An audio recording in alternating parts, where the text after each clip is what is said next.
Well, folks, it's another day, which means another batch of Switch 2 leaks and rumors, and things are getting absolutely wild out there right now. In fact, here's the thing. As I'm recording this video, there might be even more things happening. In fact, I had to stop adding things to my docket and things to show you guys, because if I didn't, I don't know if I would even get a video out today, because it just is like a nonstop flood. We have things like, obviously, more people backing the idea that it's going to be revealed this month with their own independent sources. So that's really exciting.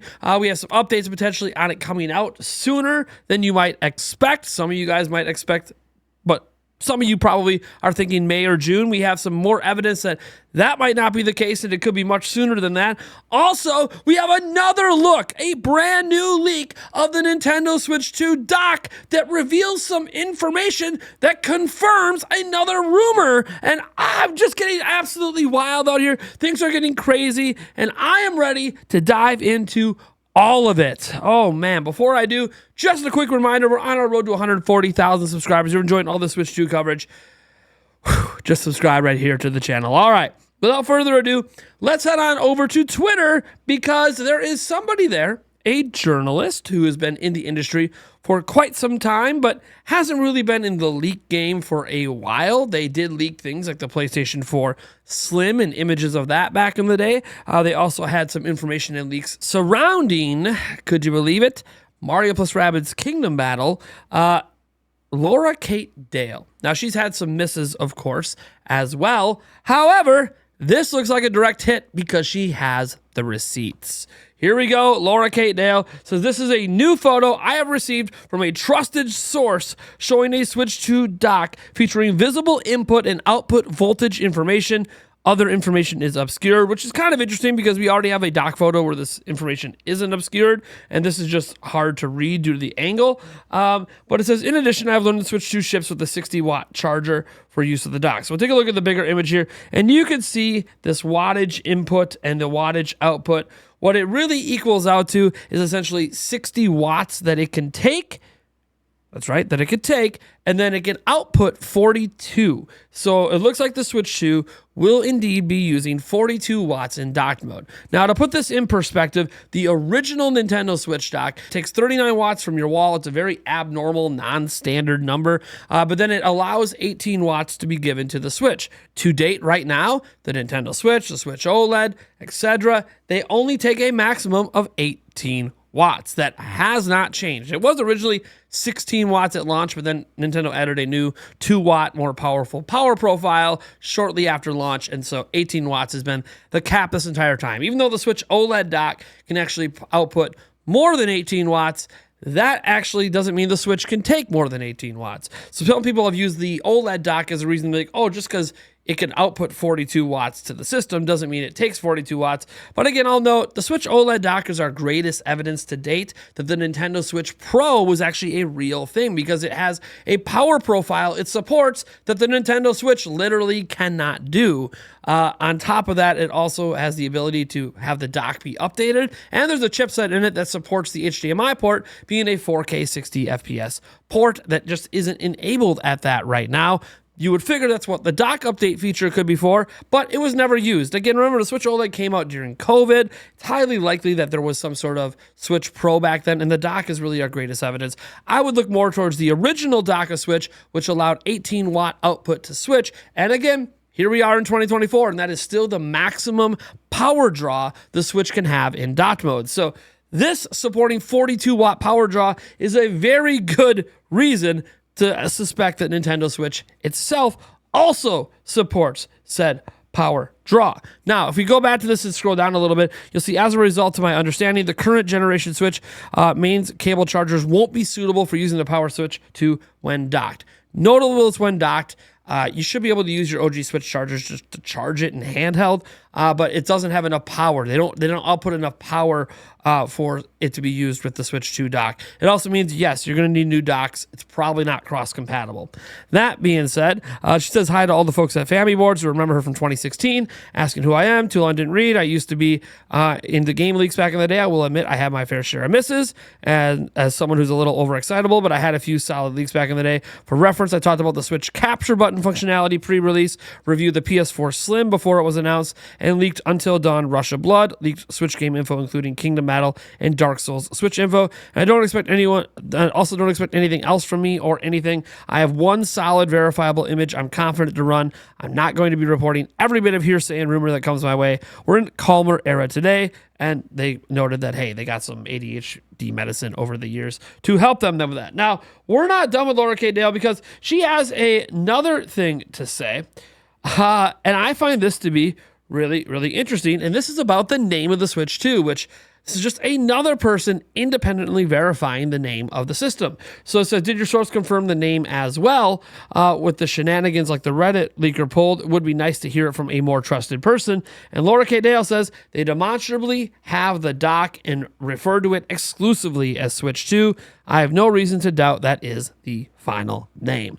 Now, that's really exciting. And again, what's really interesting about this is obviously that it actually helps confirm somebody who's been leaking stuff to us over the last few weeks in Next Handheld. But before we get to that, though, the image actually has something else in it if you pay really close attention. And this was pointed out by a Twitter account known as Switch 2 Stock. And that is, you can kind of see the ports here. You can see that this kind of looks like an Ethernet jack port. This looks wider like an HDMI. And this up here, this line here looks skinnier like a USB-C. Now, we have already heard that the dock literally has the exact same ports on the inside and outside. We heard that from Next Handheld as the current dock, the current OLED dock. But hey, that's just something to note here anyways. Also, some of you keen-eyed will notice that the screw missing here and the screw missing here seems to be the same screws missing on Next Handheld's dock as well.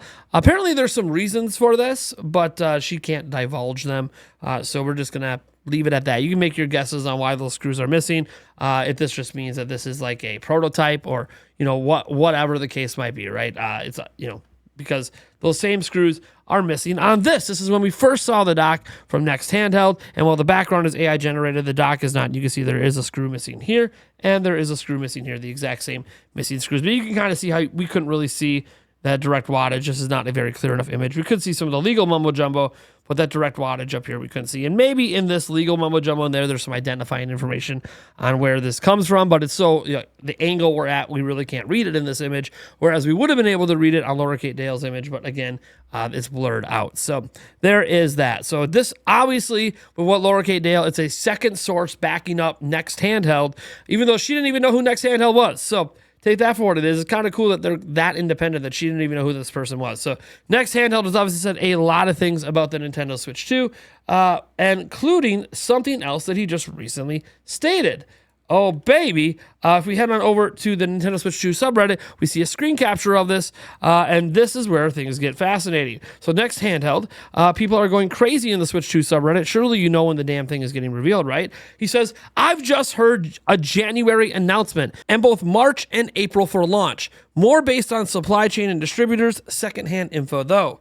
All right, so his secondhand info is saying, hey, March and April, this is based on distribution. This is based on, manufacturing and all of that. Well, guess what? He's not the only person that's obviously excited about a Switch 2 being revealed soon. Look at this as we head on over to Nintendo Deal. Until this morning, I was 50% sure Switch 2 would be officially revealed this month. I am now 99% sure Switch 2 will be officially revealed this month. He said, I read that tweet and thought it sounded more like a funny way to tell people. It is Xenoblade. Pioro has clarified we are Xenoblade news this week. I'm not Centro, so I won't be posting shit I can't independently confirm with multiple sources. But what I've heard this morning has changed my mind. Now, Nintendo Deal's obviously not revealing what he has heard or who his source is, but another person just jumping on in January saying, hey, this thing's getting revealed this month. Again, I have heard very similar things myself, that this thing is going to be revealed this month. So the hype is just growing. The hype is growing. The 42 watts, that's already like really big news and suggests a very powerful, more than double the power that Switch uses. Pretty exciting. We also have this interesting thing where if you live in Japan, you can actually go to, well, you don't have to live in Japan. We'll have a link down below, but you can go to Japanese Amazon here and see another Nintendo Switch 2 accessory listing. You can add it to a wish list. You can't actually buy it yet. That's why it says add to list. But there you go, a Switch 2 accessory. Pretty wild, pretty crazy. Again, we've seen a lot of these accessory leaks, so none of this is like surprising or really giving us any new information we haven't already seen, but I thought it's kind of cool looking at this. And we're supposed to hear something from Genki at some point today. I think, in fact, there's like, it might be going on right now. Again, I told you, if I didn't stop today, this video literally would not even get made. Now, we have some other exciting news for Switch 2, and this comes from an indie developer over on Famiboards who has heard some things about DLSS with Nintendo Switch 2. We have a number of posts we're going to go through here, and we'll link to this stuff all in the description down below. But man, it sounds like Nintendo Switch 2 is really, really exciting. So let's go over here and look. You see this comes off Famiboards, and it's Brainchild here, who is a confirmed indie developer. And this person says, since that chip is entirely custom, the NVIDIA engineers knew exactly what it would be capable of. And it says, this has been my view of the situation for a while now, and that includes their planning of DLSS integration with the Switch successor. They knew what they were getting into, and they know what they're doing. I have become intimately familiar with DLSS over the years, reading all relevant documentation and using it in my own projects, and for the life of me, I cannot understand why people seem to be under the impression that DLSS costs in a closed proprietary environment integrated with different bespoke engines can be extrapolated from external tests conducted on platforms that aren't closed using different hardware, and many using engines that all have their own respective impacts on DLSS cost. Furthermore, there is some information that has yet to surface that would shed light on why DLSS cost is not going to be an issue for the Switch successor. I'm not going to elaborate on that, but what I will say is when you're speculating, be aware of the information that you don't or can't know and try to account for that, or just be transparent about how inaccurate it could be. Otherwise, you're going to be very surprised when you put all of this effort into speculation only to discover that it was off the mark due to factors you couldn't have known. Lastly, I imagine no one will care about these hardware comparisons when you actually see the games. I know I don't. If they look good enough for you, then that's all that matters. Knowing what we know about the hardware, there is little reason to be concerned about third-party support. We are beyond impossible ports, though that doesn't mean some devs won't jump on board due to porting difficulty, business politics, or economic feasibility. Still, just wait until you see the games before you assume there isn't enough power there, regardless of what's being speculated on paper. Then you can have fun trying to figure out how NVIDIA did it. And Brainchild goes on to respond to this. So Latafuel says, DLSS integrated in a closed environment, is there anything out there that illustrates the cost difference? Or is it kind of no man's land because DLSS hasn't been done in a closed environment before? Curious to know whatever it'll be when the time comes. There is information specifically regarding the handling of upscaling on the platform that I haven't seen shared publicly yet, and I'm not going to be the one to leak it. I don't know if it's something that Nintendo will share publicly, but NVIDIA might. That is speculation. What I do know is that it is a unicorn of a situation. So it's not really something you can figure out by looking how other platforms use DLSS. To break this down, what they are saying is that it doesn't matter that you have all these current DLSS comparisons like PC and stuff, because in the end, that stuff isn't going to factor into the Switch 2 in a perfect way, because the Switch 2 is a set piece of hardware. Whereas when you're talking about DLSS being developed on PC, it's actually built for a wide variety. So there's likely a fully customized version of DLSS, a stripped down or something that works super well. What Brainchild is trying to say, beyond knowing something about the DLSS that no one else does right now, is that trust NVIDIA and Nintendo know what the hell they're doing with upscaling. But we're not done. Brainchild comes in here. GPK says, great post, very encouraging. I'm assuming you're a developer. It says, thanks, yes, an indie dev and registered Nintendo developer. But to be clear, I do not currently have access to the successor dev kits. That being said, I'll have more specifics to share about the successor when I'm able to speak more freely about it. Then Brainchild says in here, after Julian says, hey, just how closely NVIDIA and Nintendo are working together to push this technology. And they said, from what I've heard, very close. And it's not a one and done thing due to the iterative nature of the technology. Then Salomar comes in here and says, I'm guessing you're alluding to something unknown in the silicon and not something software based if you think NVIDIA might be the one to reveal it. And he said, before this becomes a rumor, that is not what I'm implying at all. As I said initially, I won't be elaborating on the information in question, but my logic about why NVIDIA might talk about it, I can provide clarity on that. In my view, it is a matter of priorities. Nintendo has a history of avoiding getting into the weeds about specs and behind-the-scenes technical details unless it's in something like a developer roundtable. NVIDIA is the complete opposite, and it shows even with NVIDIA's press release and marketing communication of the original Switch SoC. They were very proud of the API work they did on it, even though the SoC was the same one in the NVIDIA Shield. Again, it's just speculation, and I have no idea if NVIDIA will actually share what they've done to get DLSS working on the successor.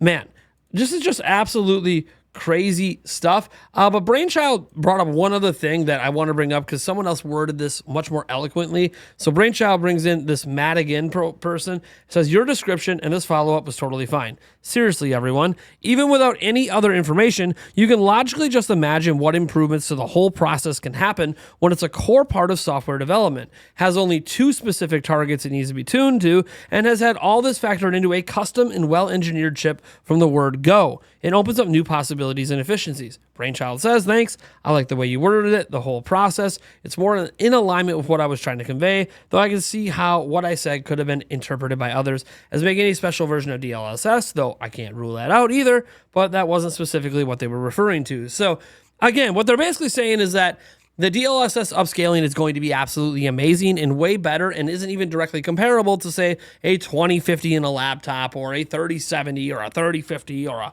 4090 even. Like, you can't directly compare it to something like that because it'll be customized and or at least optimized for the Nintendo Switch 2 hardware, and it would have been custom built and or optimized that way from day one. I've been talking this whole time about DLSS and how I don't know if people truly understand the power of it, because every time we look at DLSS, it's in context of PCs and the giant NVIDIA GPUs and how there might be ghosting issues and all. And actually, by the way, DLSS 4.0 was announced last night, and that seems to deal with some of that ghosting and other effects. But here's the thing. I feel like people don't really fully understand the power of DLSS because it's always been optional and it hasn't always been optimized for in the best way in the given games, because you can't guarantee everyone has a DLSS capable GPU, and you can't guarantee what the CPU, the RAM, the motherboard, and everything else is going to be, even the power supply. So since you can't guarantee that, DLSS might have never been completely optimized in a way where people fully understand all of the great benefits it offers. And well, when you have a piece of hardware that's literally designed around having DLSS as the core for pretty much every single game it's going to use, I don't think people really get how it's going to feel like magic, even though it's not. It is AI. It is not magic, but it's going to feel like that to the consumer because the games are just going to look really, really good. They're going to run really well, and we're going to keep wondering how this little tablet is producing something that looks comparable to a standard home console. So that, I think, is where this all comes into play and where people are going to end up being very happy at how this works. So I'm extremely pleased by everything we've heard today. Obviously, it's a lot of information. You guys, tell me what you think about it all down in the comments below. I am Nathaniel RoboJets from Nintendo Prime, and gosh darn, you know, probably more Switch 2 stuff tomorrow, because again, we haven't even gotten to the Genki stuff today yet. That might be more relevant. We have our podcast tomorrow that's got to go over everything over the last week. Oh, we have a big show as well. Lots of big guests on this week. So anyways, guys, thank you so much for tuning in. And you know what? I'll catch you either on the podcast tomorrow night or in our live stream tonight. Bye, everyone.